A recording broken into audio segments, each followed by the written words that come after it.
మల్కాజ్గిరి ప్రభుత్వ ఆసుపత్రిని స్థానిక ఎమ్మెల్యే మర్రి రాజశేఖర్ రెడ్డి సందర్శించారు. ప్రజలకు ఎలాంటి ఇబ్బందులు లేకుండా అన్ని సౌకర్యాలతో ఆసుపత్రిని అభివృద్ధి చేస్తామని తెలిపారు. ఆరోగ్య శాఖ మంత్రిని కలిసి మల్కాజ్గిరి ప్రభుత్వ ఆసుపత్రిలో నూతన ఆపరేషన్ థియేటర్లు, dialysis unit, drama care unit, CT scan, blood bank, రోగుల కోసం మరో భవన సముదాయం నిర్మించాలని కోరినట్లు మర్రి తెలిపారు. సదుపాయాల గురించి గత ఫిబ్రవరి మార్చి నుంచి చర్చ మొదలైంది.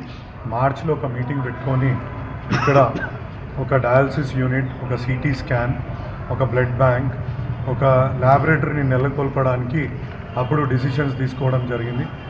రోగుల సౌకర్యార్థం కూడా, పేషెంట్ సౌకర్యార్థం ఇక్కడ అడిషనల్ బిల్డింగ్స్కి మరియు అడిషనల్ సదుపాయాలు కల్పించడానికి మరొక భవనాన్ని కూడా ఐడెంటిఫై చేసుకోవాలని, మనకు ఇక్కడ మెడికల్ కాలేజ్కి కూడా ఇది 6 నెలల నుంచి అటాచ్ కావడము, అటాచ్ అయిన తర్వాత వాళ్ళు కూడా ఇది ఒక ఇక్కడ మెడికల్ స్టూడెంట్స్ వచ్చి ఈ యొక్క ఫెసిలిటీని యూజ్ చేసుకునే వెసులుబాటు కూడా ఈ హాస్పిటల్ ద్వారా కల్పిస్తున్నాం. మా మల్కాజ్గిరి నియోజకవర్గ ఎవరైతే పేషెంట్స్ ఉంటారో వాళ్ళందరికీ సదుపాయం కోసం ఈ యొక్క ఎక్విప్మెంట్ అన్నీ కూడా మేము అడగడం జరిగింది.